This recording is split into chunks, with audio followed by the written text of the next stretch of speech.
Okay, ladies and gentlemen, this video is on complete the square. Right now we're in the middle of reviewing for the final, right? And a little warning, I think this problem will be a little intense. We're only going to do one problem, okay? But it's going to be a little intense because I want to make sure we're also preparing for IM3 next year and not just doing what we're currently doing, which is a required concept in IM2. Anyways, I'm rambling on. Let's get to the problem here.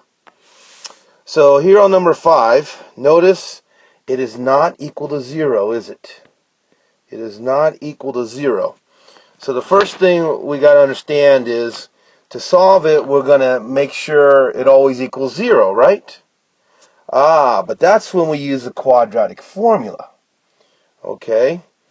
To complete the square, what we're going to do instead is remember we're actually going to focus on getting rid of all our constants to the right side, okay, and then find that perfect square number that completes the square.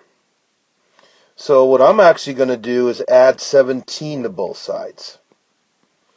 Alright, now let's see what we end up with.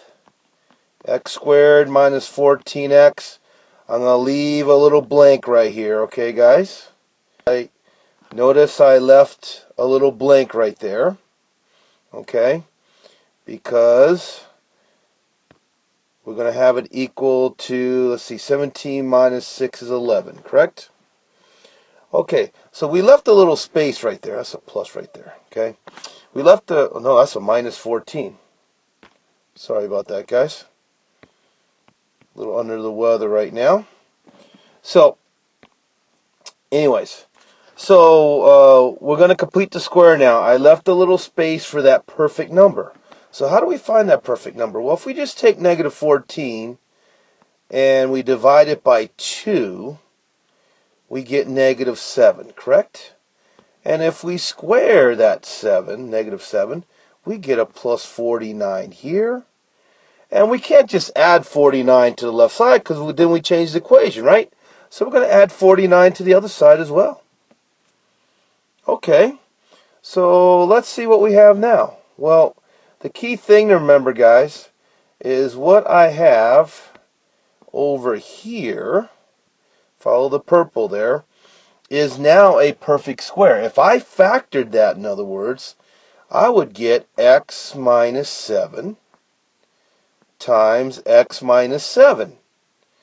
But of course, we know that hopefully better as just simply x minus 7 squared. So that whole thing in purple became a perfect square. Hence the name complete the square.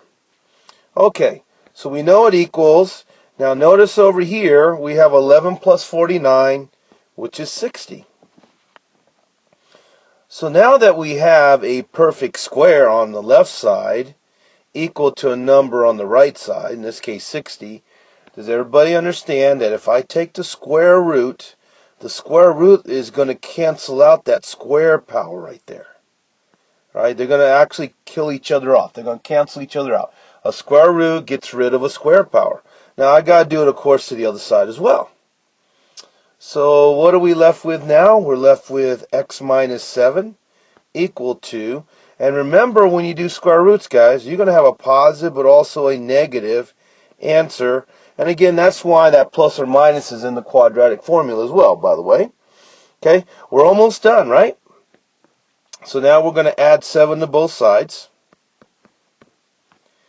And we know with 7 minus 7 equal to 0, we have x equal to, look at the top right of your screen now, guys. Top right corner.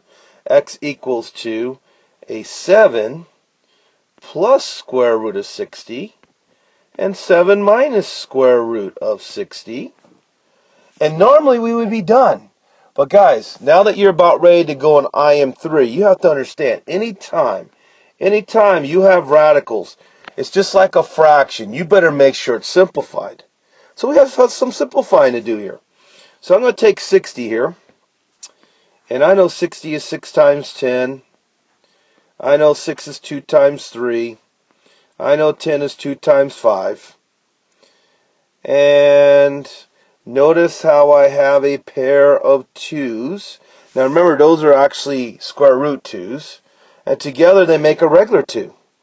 So notice I now have the 7 plus, and square root of 60 is a 2, right?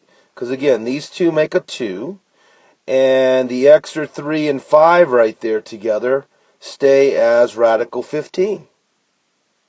And of course, let's not forget 7 will also minus 2 square root of 15. And we're finally done. We could take our radicals and, of course, use our calculator to find a decimal answer, but we're not going to do that. Okay? So, long story short, guys, this is a nice, complete lesson on complete the square.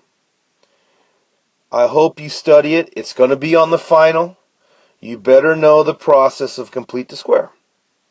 Until next time, bye.